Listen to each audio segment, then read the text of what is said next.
All right, today doing pork belly burnt ends. Went and got a pork belly at Costco. They're about 25, 30 bucks, pretty cheap. And what we're gonna do is cut this into 1-inch slices. There are a lot of different ways people cook and do these. I like to cut them first. That way you can get seasoning on all the sides. That's makes for a nice crust, nice bite. Other people will cook the whole thing first and then do the burnt end part. So we're cutting them into 1-inch cubes. Okay, now that you have them all cut into strips, now you start with the cubing. Now you want these to be bite size. You don't want them to be huge. So make sure you don't cut them too large.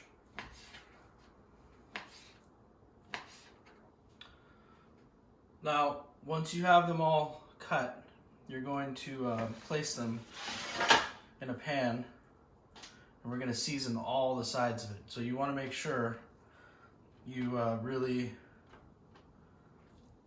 get each side covered.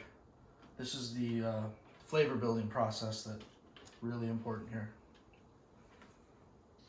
So once you get everything lined up in your pan, you want to take your seasoning. I'm just using an all-purpose seasoning I found at the store. I've been kind of trying different ones to see if I like them better than the one I make.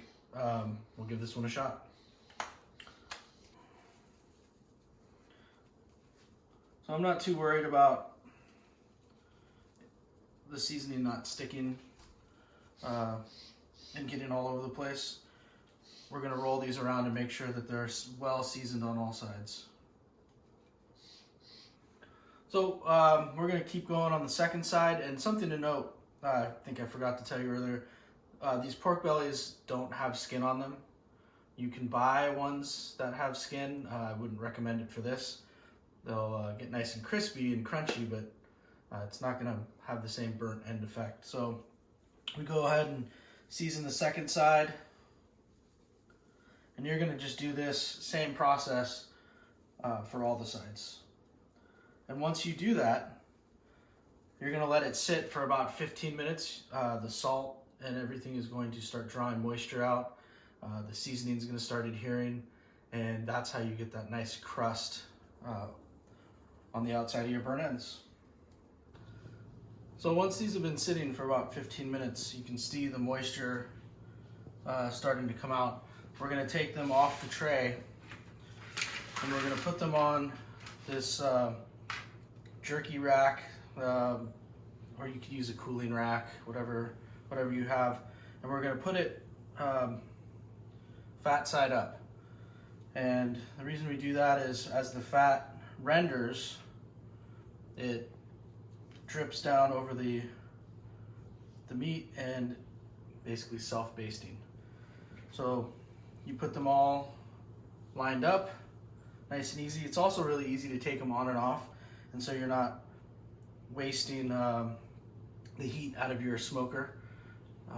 It's a lot quicker to get back up to temperature. You just throw it in, throw it out. So we got everything lined up. They're all ready to go. We're going to put them on the smoker, 275. That's the temp that we're cooking. About an hour, hour and a half. We'll check them at about an hour. We'll use our instant read thermometer. We're looking for about 200. At about an hour, we can spritz them. If you're going to spritz, you'd use apple cider or apple juice mixed with a little bit of apple cider vinegar. And we're looking to just see them caramelized, and when you push the thermometer, it just goes right through really easy. So off we go to the smoker. Okay, so here we are. We're gonna put this on the top rack, and again, we're gonna check it at about an hour, between an hour and a half.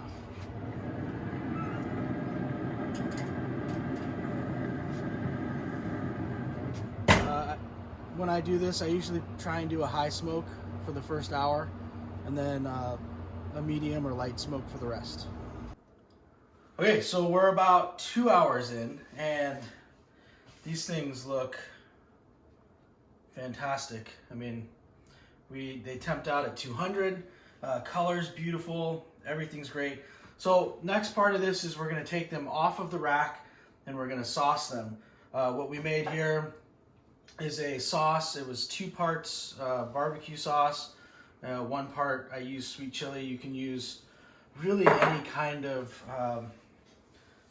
chili jelly or habanero jelly, anything that you like that's sweet and spicy. Also, I used honey. So this kind of thinned the sauce a little bit, and it'll give it a nice little kick of sweetness. So the goal here is, imagine that you just want it coated. So we made a bunch of sauce. We're not going to coat each piece individually, but what we're going to do is we're going to put it all in the pan, and then I'm going to add sauce and we're going to toss it. You don't want like 1 inch of sauce on the bottom of the pan. That's not what this is all about. Oh, the smell is incredible.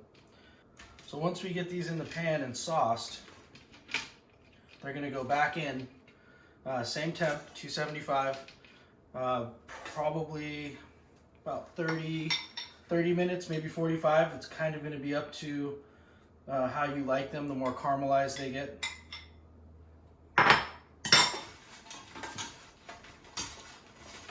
Yeah, this is going to be, these will be nice and sticky. You're going to put them back in uncovered.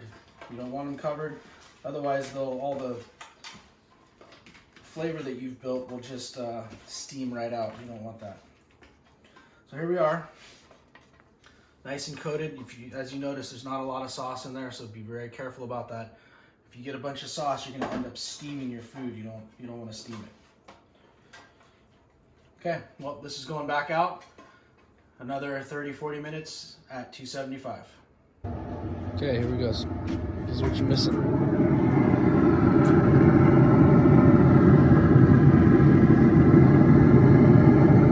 Belly burnettes. Okay, best part is tasting part. Got Tommy here helping. So this is 2.5 hours, and a companion sauce. What do you think? Super good. Yeah. It's amazing. Let's see what we got here.